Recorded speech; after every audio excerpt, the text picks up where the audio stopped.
जय हिंद दोस्तों। आज मैं आपको बताने जा रहा हूँ मॉनेटरी पॉलिसी मौद्रिक नीति क्या होती है, आरबीआई इसको जारी करती है और इसके पूरे टूल्स क्या होते हैं, ये मैं बताने जा रहा हूँ। दोस्तों, अगर आपने मेरे चैनल को सब्सक्राइब अभी तक आपने नहीं किया है तो सब्सक्राइब कीजिए, शेयर कीजिए, लाइक कीजिए, कमेंट कीजिए। ज़रूर ये बताइए कि मेरा क्लास आपको कैसा लग रहा है। तो आइए देखते हैं मॉनेटरी पॉलिसी क्या है। ये बैंकिंग टर्म है, एक इकोनॉमिक की टर्म है। तो आइए हम लोग देखते हैं मॉनेटरी पॉलिसी क्या होता है। कभी आपने सुना होगा रेपो रेट क्या है, रिवर्स रेपो रेट क्या है, सीआरआर क्या है, एसीएलआर क्या है। ये सब पेपर में अगर आते होंगे तो आप ये सब चीज़ को नहीं समझ पाते होंगे। यही सब मॉनेटरी पॉलिसी के टूल्स हैं, औजार हैं, जिसके तहत मार्केट में पैसे की, मनी की, करेंसी की लिक्विडिटी को, प्रवाह को आरबीआई उसके दर को कम करके कम का या बढ़ाकर ये नियंत्रित करने का कार्य करता है। तो ये मॉनेटरी पॉलिसी क्या है, अगर आपसे कोई ये पूछे तो आप ये कह सकते हैं कि the main M of monetary policy has actually 2 AIIMS. इसके पास हम देखें कि मॉनेटरी पॉलिसी का 2 लक्ष्य होता है। क्यों लाई जाती है मॉनेटरी पॉलिसी? ये मौद्रिक नीति, मौद्रिक नीति का मतलब हुआ कि मॉनेटरी पॉलिसी यानी हमारे एक कंट्री के अंतर्गत जितने भी लिक्विडिटी ऑफ करेंसी है, यानी मनी का, पैसे का प्रवाह है, तरलता है हमारे मार्केट में यानी हमारे देश में, इसकी तरलता को बनाए रखना और इसके फ्लो को बनाए रखना, इसके लिए मॉनेटरी पॉलिसी लाती है। तो इसको मॉनेटरी पॉलिसी लाती जो है आरबीआई, उसको आप देख सकते हैं कि 2 लक्ष्य को निर्धारित करके मॉनेटरी पॉलिसी आरबीआई लाती है। पहला ये होता है कि मॉनेटरी पॉलिसी इस तरह से होनी चाहिए जिससे वो नेशनल इनकम जो है, भारत का राष्ट्रीय आय है, वो ग्रोथ करे, बढ़े। और अगर हमारा भारतीय राष्ट्रीय आय बढ़ता है यानी नेशनल इनकम एनआई बढ़ता है तो इसका फायदा एक से एक भारतीय को मिलता है, यानी प्रति व्यक्ति आय भी बढ़ती है, लोगों का लिविंग स्टैंडर्ड भी बढ़ता है। तो इसका मुख्य पहला उद्देश्य है मॉनेटरी पॉलिसी लाने का। यह उद्देश्य यही है कि मॉनेटरी पॉलिसी के तहत हम लोग एक ऐसे मौद्रिक प्रवाह बनाते हैं जिससे हमारे समाज में पैसे की प्रवाह बनी रहे और इसका लाभ भारतीय इनकम को यानी नेशनल इनकम को, राष्ट्रीय आय को बढ़ाएं और इसका लाभ भारतीय हर व्यक्ति को मिले, जिससे हमारे भारत का, लोगों का लिविंग स्टैंडर्ड बढ़े। दूसरा इसका लक्ष्य जो होता है इन्फ्लेशन को, मुद्रास्फीति को कंट्रोल करना, यानी महंगाई दर को नियंत्रित करना, ठीक है ना। ये हमारा तीसरा ये भी कह सकते हैं कि करेंसी के फ्लो को मेंटेन करना, बैलेंस करना। तो ये 2 रूपों से आप कह सकते हैं कि ये नेशनल इनकम को बढ़ाएगा ताकि प्रत्येक व्यक्ति का लिविंग स्टैंडर्ड में सुधार हो। दूसरा इन्फ्लेशन के प्रभाव को, प्रेशर को कंट्रोल करना। ये 2 अहम मॉनेटरी पॉलिसी का मुख्य उद्देश्य होता है। अब आइए कि आरबीआई मॉनेटरी पॉलिसी के तहत ये दोनों काम भारत में कैसे करती है। तो हम दोस्तों जानते हैं कि हर देश का एक सेंट्रल बैंक होता है, यानी केंद्रीय बैंक होती है, जिसको हम लोग अलग अलग देशों में अलग अलग नामों से जानते हैं। भारत में अगर हम बात करें तो भारत में आरबीआई एक क्या है, केंद्रीय बैंक है, सेंट्रल बैंक है जो हमारे देश की है। और यह सेंट्रल बैंक की जिम्मेदारियां बहुत ज़्यादा होती है, जैसे पैसे की तरलता को मेंटेन करना, मॉनेटरी पॉलिसी जारी करना, गवर्नमेंट को सिक्योरिटीज या बहुत सारे चीज़ों से रिलेटेड मतलब क्या कर सकते हैं कि गवर्नमेंट को भी लोन प्रोवाइड करना। फिर आप देख सकते हैं कि पैसे को छापना यानी पैसे की करेंसी नोट्स को जारी करना। ये सब बहुत सारे काम होते हैं केंद्रीय बैंक।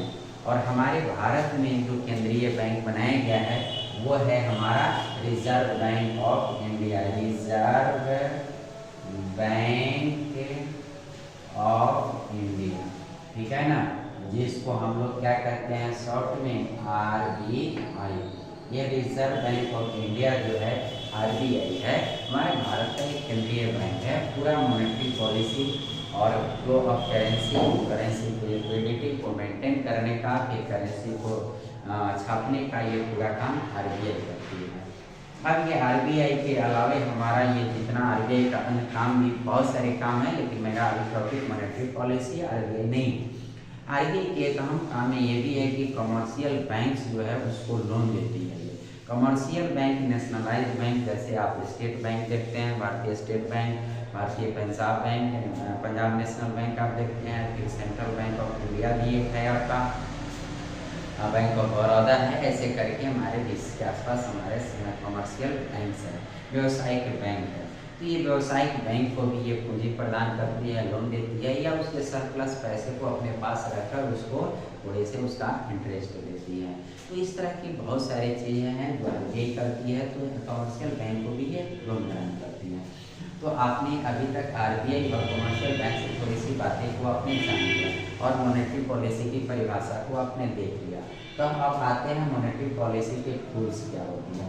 तो मॉनेटरी पॉलिसी के टूल्स का मतलब होता है कि वह कौन कौन से टर्म हैं, यानी ऐसे कौन कौन से औजार हैं आरबीआई के पास जिसकी वजह से ये इन्फ्लेशन को बैलेंस करता है और नेशनल इनकम को ग्रोथ की तरफ ले जाता है, ये मॉनेटरी पॉलिसी के तहत। तो उसके अंतर्गत 7 टूल्स आते हैं। There are 7 tools of monetary policy by this RBI control the inflationary pressure in our country as well as it regulate the national growth of our country. ये हमारे भारत की राष्ट्रीय आय को भी प्रोत्साहित करती है और ये मुद्रास्फीति यानी महंगाई दर को भी नियंत्रित करती है। 7 टूल से आप समझ नहीं पाए होंगे अगर ये टूल, तो आप इसको एक एक करके आप आइए देखिए। आप एक हम इसमें से उदाहरण लेते हैं बैंक रेट। पहले सातों का नाम ही देख लेते हैं। बैंक रेट, जिसको हम लोग हिंदी में कहते हैं बैंक दर। दोस्तों एक चीज आप ध्यान रखिएगा कि आप पैसा है, ठीक है ना, पैसा आप उधार देते हैं, ठीक है ना, तो इस पैसे पर 2 तरह की दर होता है। 2 तरह के हम लोग दर इस्तेमाल करते हैं। एक होता है इंटरेस्ट रेट, ठीक है ना, इंटरेस्ट रेट, ठीक है ना, इसको कहते हैं ब्याज दर, ठीक है ना, और एक होता है बैंक रेट। बैंक रेट मैं ये इसलिए बता दे रहा हूँ कि बैंक दर, कि आप ये समझ जाइएगा कि हमारे गांव में जो हम लोग पैसे लेते हैं या किसी को देते हैं, तो जो इंटरेस्ट देते हैं, या मैथ में जो इंटरेस्ट आपने ब्याज दर पढ़ा है वो वाला ये ब्याज दर नहीं, ये इंटरेस्ट रेट अलग होते हैं। ये इंटरेस्ट रेट, ये बैंक रेट और ये इंटरेस्ट रेट में अंतर है। ये बैंक रेट इस इंटरेस्ट रेट से आप नहीं तुलना करेंगे। ये आप है वही चीज़, पैसे पर लगने वाला टैक्स ही है, कर ही है, कर नहीं कह सकते हैं कि ये ब्याज ही है, लेकिन ये ब्याज दर है और ये बैंक रेट है, दोनों में अंतर है, ठीक है ना। मैथ वाला यहाँ लेकर आप नहीं लगेगा। एक चीज़ और मैं यहाँ पर टर्म क्लियर कर देता हूँ। इकोनॉमिक्स में अक्सर आप शब्द इस्तेमाल किए जाते हैं शॉर्ट टर्म और लॉन्ग टर्म। ये 2 शब्द इस्तेमाल किए जाते हैं, शॉर्ट टर्म और एक होता है लॉन्ग टर्म। सामान्यतः शॉर्ट टर्म का मतलब होता है लेस देन 1 ईयर, ठीक है ना, सॉरी लेस देन 1 ईयर, यानी आपको मैं लिख देता हूँ 1 साल से कम या तक, 1 साल तक या 1 साल से कम तक, और ये हो जाएगा 1 साल से अधिक। अगर आप पैसा 6 माह के लिए लेते हैं तो ये शॉर्ट टर्म हो जाएगा, ठीक है ना। अगर आप पैसा 5 साल के लिए लेते हैं तो ये लॉन्ग टर्म हो जाएगा। ये टर्म एक इस्तेमाल किया जाता है इकोनॉमिक्स में, शॉर्ट टर्म लॉन्ग टर्म। तो सामान्यतः इसका अर्थ यह होता है शॉर्ट टर्म 1 साल तक या 1 साल से कम तक के समय को, लॉन्ग टर्म 1 साल से अधिक के समय को, ये सामान्यतः ऐसा होता है। अब ये बैंक रेट क्या होता है इसको समझिए। अब यहाँ पर हम देखते हैं कि ये आरबीआई है, ठीक है ना। अब ये आरबीआई है, तो आरबीआई क्या करती है कि आप जो है क्या करती हैं कि यहाँ एक आरबीआई और एक यहाँ पर ले लीजिए एक कॉमर्शियल बैंक, कॉमर्शियल बैंक।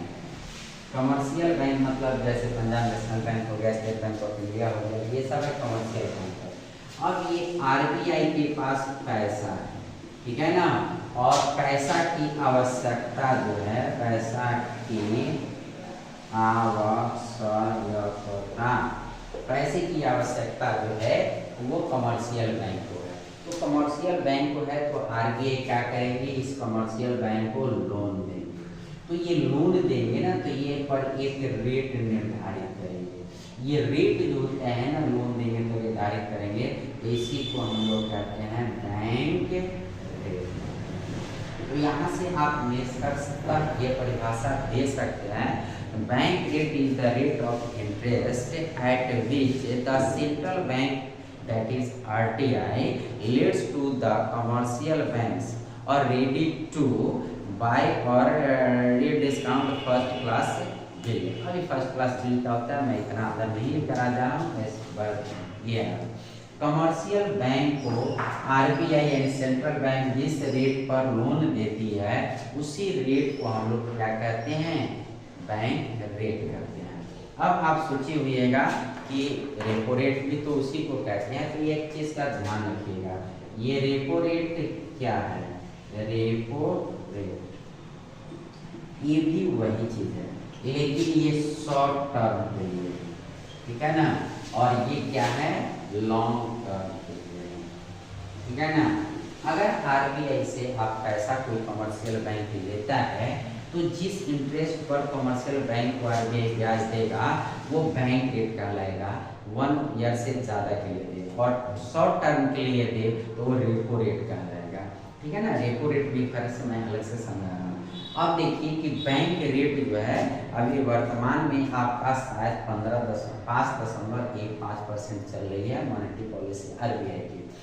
तो अभी हम लोग अगर वर्तमान में देखें repo rate, reverse repo rate, bank rate और एक होता है मार्जिनल स्टैंडिंग फैसिलिटी, ये भी एक टर्म आ रहा है आज की डेट में, ठीक है ना, CRR/SLR। अगर इस सब को देखा जाए तो ये कितना कितना परसेंट है, तो रेपो रेट अभी 6.35% चल रहा है, रिवर्स रेपो रेट जो अभी चल रहा है आपके यहाँ वो चल रहा है 3.35, ठीक है percent, bank rate 5.15%, MSF rate जो चल रहा है 6.75%, ठीक है ना। ऐसे है ये बदलते रहता है, एक डाटा आप याद करके सब दिन के एग्जाम में नहीं दे सकते हैं, ये हर 3 माह पर रिवर्स चेंज होते रह सकते हैं, या ये 3 माह पर मॉनेटरी पॉलिसी को रिवाइज करती है, ठीक है ना। तो बैंक रेट हमने समझा और बैंक रेट क्या होती है ये हमने देखा। अब आइए बैंक रेट को लोअर करने से यानी कम करने से या बढ़ाने से क्या समाज पर हमारा लिक्विडिटी ऑफ करेंसी पर क्या प्रभाव पड़ता है। 2011 की यूपीएससी में पीटी में एक क्वेश्चन पूछा था, the lowering of bank rate by the RBI leads to dash, यानी आरबीआई के द्वारा बैंक दर को कम करना ये क्या करता है, परिणाम लाता है, तब इसका हो जाएगा मोर लिक्विडिटी इन द मार्केट, ये मार्केट में ज़्यादा लिक्विडिटी लगता है। नहीं समझ में आया, आइए इसको समझिए। अब आप देखिए कि अब हमारा क्या करते हैं कि आरबीआई के पास क्या है, पैसा है, ठीक है, और कमर्शियल बैंक क्या करता है इसको देखिए, कमर्शियल बैंक जो है वो मार्केट में पैसा देता है, ठीक है ना।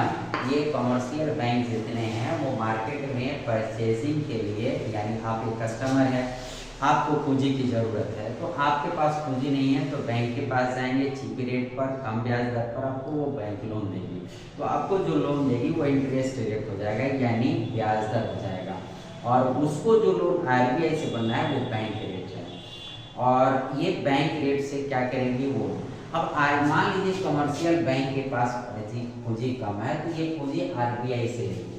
अगर आप मान लीजिए आपको इंटरेस्ट रेट आपको अगर 16% पर देती है, आपको क्या मान लीजिए कस्टमर आप हैं, आप बैंक में पैसा लेने गए, लोन लेने गए, उसने कहा कि इंटरेस्ट रेट जो है 16% है आपको देंगे।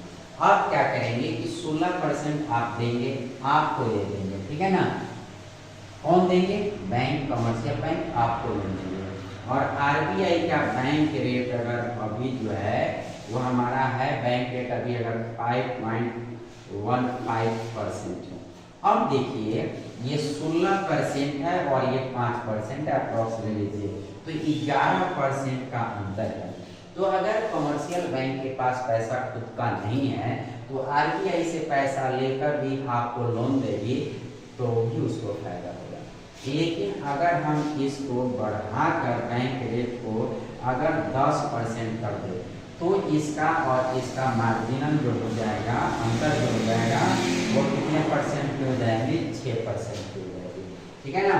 अगर हम इसको 12% या मान लीजिए हमने 14% कर दिया बैंक रेट, तो क्या हो जाएगा, इसके बीच का अंतर जो हो जाएगा वो 2% की हो जाएगी।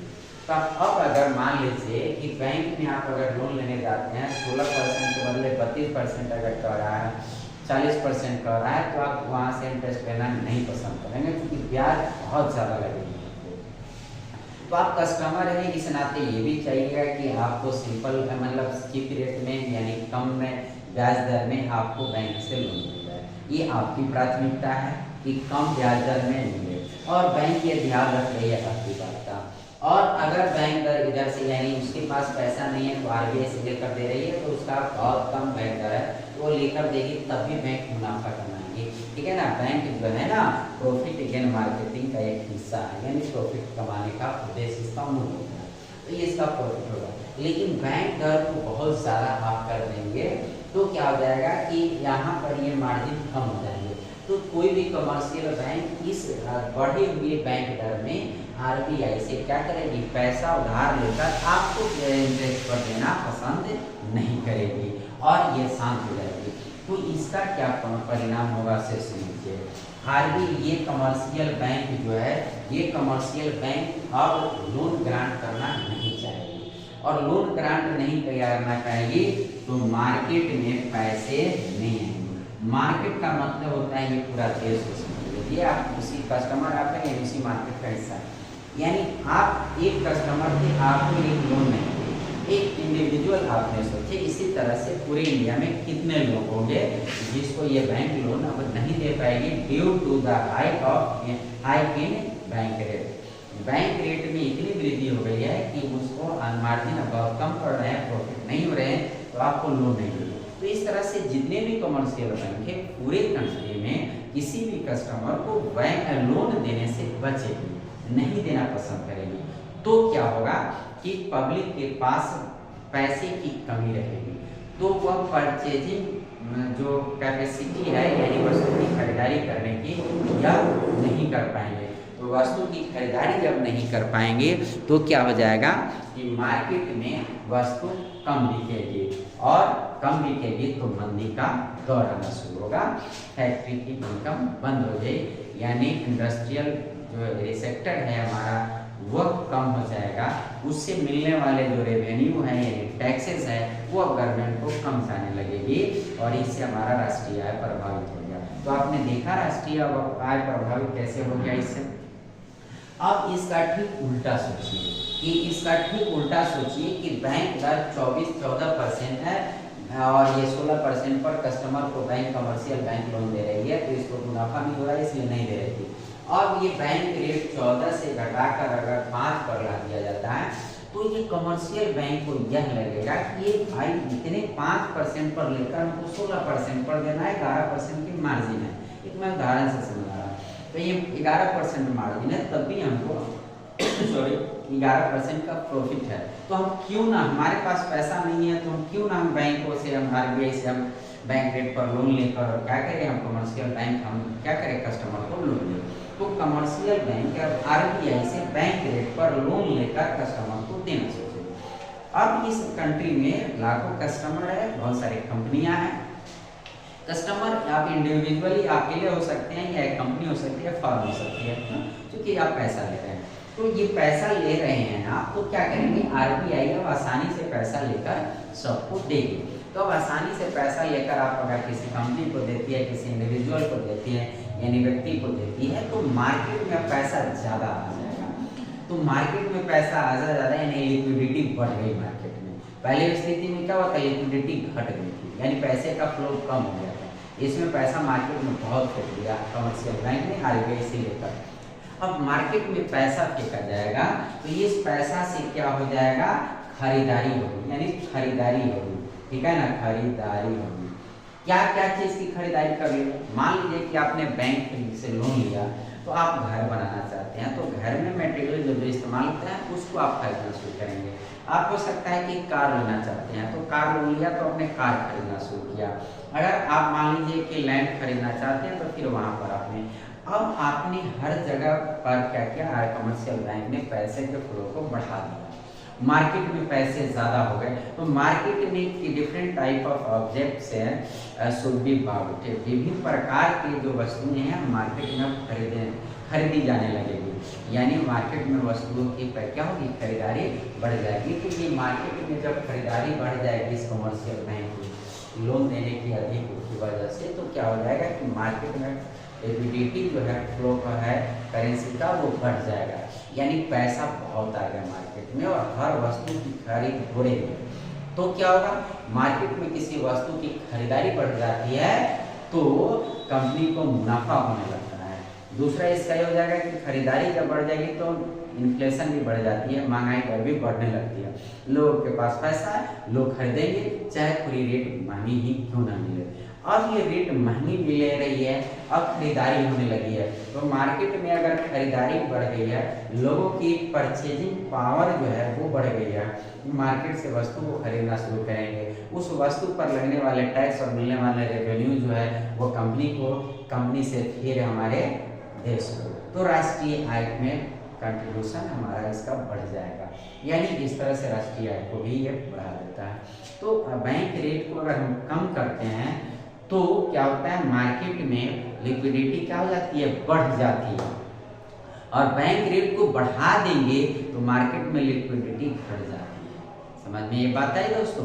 तो ये बैंक रेट के कंसेप्ट को आपने समझ लिया, मैं समझता हूँ। अब यही बैंक रेट की तरह एक होता है रेपो रेट।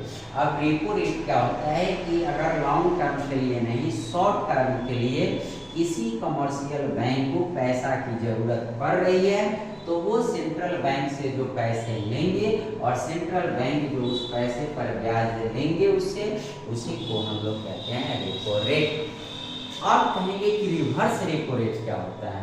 तो रिवर्स रेपो रेट अगर हम लोग ट्रिपल आर देखेंगे, रिवर्स रेपो रेट, ये रिवर्स रेपो रेट क्या होता है, तो इसकी अगर हम बात करें तो सपोज कीजिए कि ये आपका आरबीआई का है, ठीक है ना, और ये आपका कमर्शियल बैंक है, ठीक है ना। अब कभी कभी ऐसी परिस्थिति आती है कि कमर्शियल बैंक को पैसा नहीं है तो इसे ले लिया, लेकिन इसकी विपरीत परिस्थिति आती है कि कमर्शियल बैंक को मुनाफा ज्यादा हो रहा है, ठीक है ना, इनकम ज्यादा है, ठीक है ना, इनकम क्या है, ज्यादा है। इस कमर्शियल बैंक को बहुत ज्यादा मुनाफा हो रही है और इसको बहुत ज्यादा इनकम है, यानी इसके पास जो है ना सरप्लस पैसा है, सरप्लस पैसा है, ठीक है ना, सरप्लस मनी है।